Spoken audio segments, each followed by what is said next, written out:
man. I'm a little nervous. Little nervous here with Gabby Petito. What if she comes here and then we're in trouble? It won't be the first time, huh? All right, yeah, my hair's standing up, so I think we're pulling in here real quick. All right.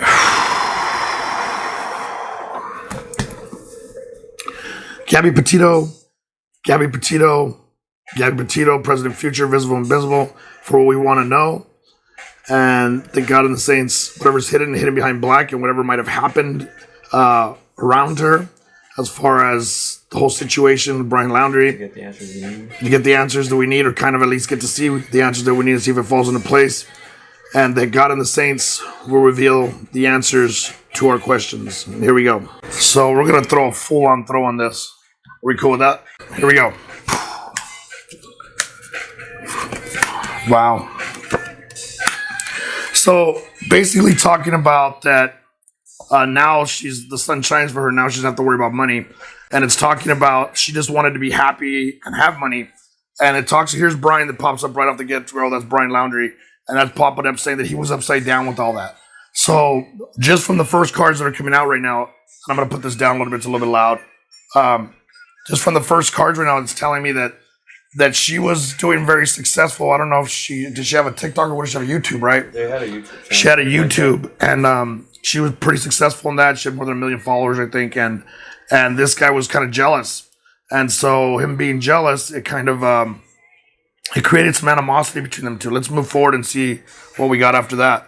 It says in the past, it says, so in the very beginning, it wasn't a big deal to him. It didn't bring him to his knees. But as time went on and they were seeing each other, he started to get really jealous and started to pick at her. And that means that he was kind of antagonizing her and picking at her and picking at her and breaking her down because he was jealous. Presently, it says, things are now black and white. In other words, she's not here anymore. And in other words, from here to there, it doesn't make a difference anymore for her. But basically, it's saying that with him, he was one way at one time and one way at another. So in other words, when she was around people, he was the greatest guy. He was just this great guy. But when he was with her, he would continue to antagonize her and pick at her and kind of like, and I've been in relationships like that, just so you know, like where, person's just picking at you and you feel like you're going to explode. And I think what happened is she started getting to the point where she couldn't take it anymore. She was getting frustrated. And so she would lash out. And what I mean by lashing out is showing that, she would get kind of violent with him or attack him and stuff because she wanted him to stop. And then he would kind of push her off and do stuff. It says, in the future, there's no triumph. Of course, there's no triumph because she's not here with us no more. But that's kind of the breakdown of what happened. It looks like he's alone now. So he's still around. And we'll get back to his card when we get back to there, which is really interesting. But it's showing that he is still around. Move these cards over just a little bit so we can see them all. And then, but he's alone somewhere. So you can see here's the card where he's alone somewhere. It talks about, but he's overwhelmed and tied up. So basically, everything's going on. Like there's no coming back from this. And he's kind of tied up at this time, at this juncture where he's trying to just, get away. It says he doesn't know which road to go down. So it's talking about him again. A lot of this is what she's showing. He doesn't know which road to go down, what he's going to do. He's very uncertain, very scared, frightened. And then it says, and in the future, there's no change. So he's going to ride this out as long as he can. Onto the side, it says, something evil really happened. So it talks about that. It says, instead of them celebrating, she had to be on the defensive. So in other words, they went there to have a good time. They were going to do some traveling, I guess. I'm not really too familiar with the whole story. But in the course of that, he began picking at her again. And she began to respond. And I think she got to the point where she may have, she's with God. So that popped up right there. I'm sorry to hear that. But at least she's with the man. That's a good thing. Let's get into it, guys. Let's get into the story so we can break it apart. This is some interesting shit. I'm even kind of surprised what we're getting out of this right now. Let's see. It says that quickly, he was making a fool out of her. In other words, he kept picking at her, making a fool out of her, making her feel stupid, and at the same time, like blaming her that she wouldn't be able to be as successful as she was if she wasn't doing certain things, and trying to make her feel bad for her success and what she did on YouTube. It says, and it was unhealthy. So, and when something's unhealthy, guys, and it starts to fuck with your mental capacity, that's when things start to shake up because you can't respond on the norm anymore. It's not just an argument anymore. It's a constant harassment. And I think that's kind of what he was doing. Well, I'm going to go out on a limb and I'm going to say something here in a minute, but I don't want to say it. It says, but at least there's no more burden on her back. So she's not suffering anymore. It says that was her lover. And a lot of it had to do with sex. He was big on having sex with her and doing stuff with her. I know that's horrible to say, but that was his big thing, doing out in the outdoors. And sometimes she was a little bit hesitant for that. There was a lot of things that he was trying to do with her, kind of a corrupt part of him he had brought upon her, when she was really a decent girl. And then it says that she just wanted to be happy. And it said, but she didn't get to make that decision. In other words, she got so involved with him, and she was in love with him, but it was kind of a sick, demented kind of love.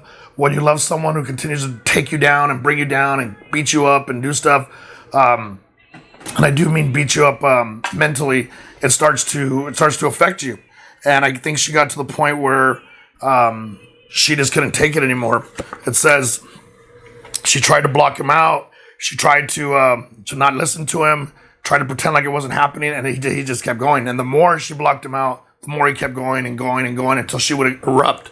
It says, and that's what cut off her head. So in other words, and I'm going to say it, I personally believe, now when I'm reading these cards, I've never thrown her cards before, that not only was he antagonizing her and talking shit to her, and she kind of lashed out to him, and it looks like in the fight of all that, she hit him somewhere that was really hard, that kind of caught him off guard, and he grabbed her by the neck. I know I shouldn't be saying this, but I'm saying it. And he started to strangle her, and he went too far.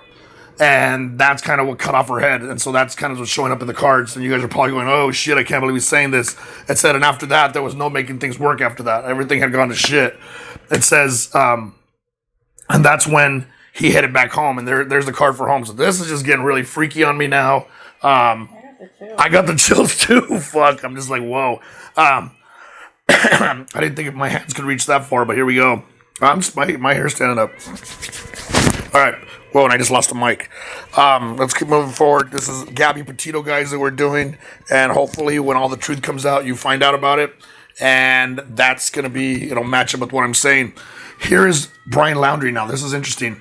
We're gonna check on this. It says he's discontent. He's not happy. He knows he fucked up. It says he wants to return.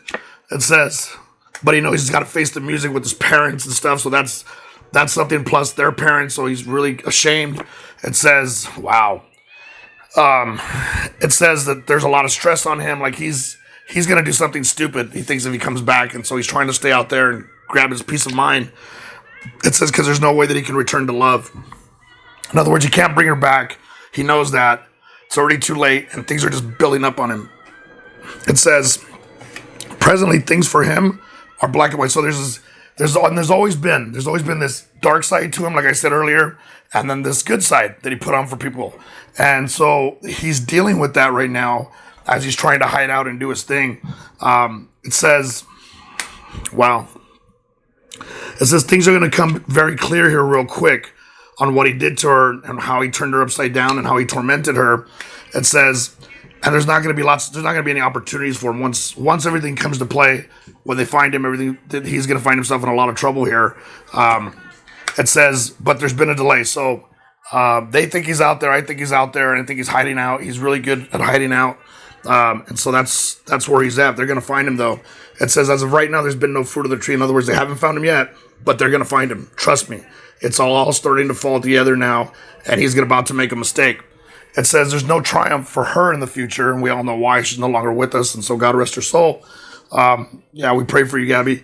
It says they just didn't see eye to eye on certain things. Like, that's what she's saying, that we didn't see eye to eye. Like we were cool with some things, like, camping and traveling and doing stuff, but we weren't cool with what I did. And he felt that I put more attention on that than I did on him, and that he was second to that. And so he would continue to keep lashing out at me while I'm talking for her, and it's just getting weirder. He would continue to keep lashing out at me and putting me down and telling me that I wasn't going to be successful, and there's no way I could be doing this. And then all of a sudden, I would just snap. I would snap, and I would start telling him, like, talking shit to him, and then the next thing I knew, I'd be, hitting him or grabbing him or scratching him because he's grabbing me, trying to shake me, and then I went too far. It says, and that's why there was no triumph there. It says, my muerto says, and he pops up and he says, that's why she became dead. Whoa, my muerto just called that. So that just made my hair stand up. So my muerto said that's why she ended up dead and there was no triumph. And there it is right there. Not cool. And that's where he strangles her at. It says, and now it's a hardship. Ooh, this is a deep, deep reading. We should have not done this on live. Fuck, this is draining me. It says, how many people do we have on? 11. Oh, it says, so now he's alone. And it says that there's no end right now. So he's going to try to keep moving. He's angry because he can't really do anything. He knows that people are angry at him. It says he's heartbroken at the same time because he's done this. And it says, and he just wanted to be a family with her. And that's kind of how he's explaining it. But yeah, that's not the kind of family I'd want to be in. It says tied up. He's in other words, he's overwhelmed with everything. He's trying to be strong and try to get through this. But everything's turned upside down. You know, his family, her family. It says he's going to try to return. He's going to try to come back. He's thinking about it. Let's see about when. Let's see if I can match that up with what you guys are seeing.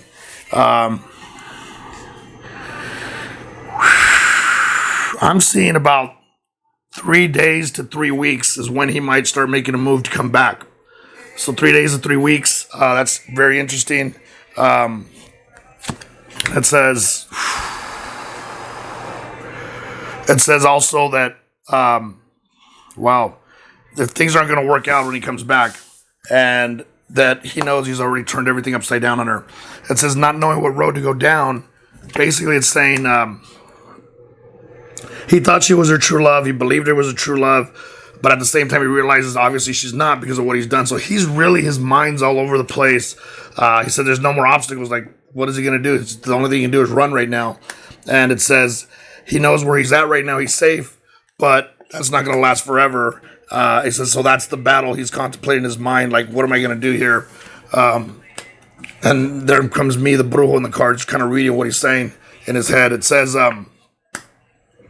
that there'll be no change with whatever he decides to do. He says he would like to start new, a new beginning, and see if he can run somewhere and find work or do something. But the past is going to come back to haunt him here. It says that no amount of magic or anything that he does or praying is going to change that. And it's unfortunate. So now we go over to the 3 over here. We're almost done with this Gabby Petito thing. And it says that there's evil. And at the same time, there's no celebration because he's going to always be on the defensive. So he knows there's a part of him that's very evil. He realizes that. He's impatient now. He's, like I said, he would like to be able to see her again, talk to her again, but that's not going to happen. And he knows that justice is going to turn on him. So, and there's a lot of karma he's about to pay. So I want to get doubted if he might get attacked out there while he's trying to do what he's got to do. It says the world is completely upside down. And then the last card, which I think is really ironic, is God's card. And that's pretty ironic, I think. It says God's going to say, he's going to say, you have to make this problem go away and you need to return. It says you can't fix the past by running from it. It says, understandably, you're going through depression and deep psychosis at this point. It says, but it's true what everyone's trying to tell you. If you're listening to anyone, you need to come back and do the right thing. It says, there's no amount of things that you can do that's going to show that you love this girl anymore because of what you've done. You've gone too far. It says, this is very interesting. It says, get spiritual, ask God for forgiveness at this point. You've left things incomplete in your life and you've destroyed everything around you. It says, you're going to be upside down probably for the rest of your life. It says, and there's nothing you'll be able to master after this. It says, of course, you're afraid to lose because you're going to. And it says, and things are going to be left incomplete for the rest of your life. And she's always going to be upside down and be a thought in your mind for what you did. So I didn't believe that he did it. My cards are not telling me that he did. I kind of saw it as we're going through and how it kind of happened. And now I say, let's find this motherfucker. So there you go. Those are Gabby Petito's cards. Man, I'm kind of weirded out, to be honest with you. Fuck, that was deep.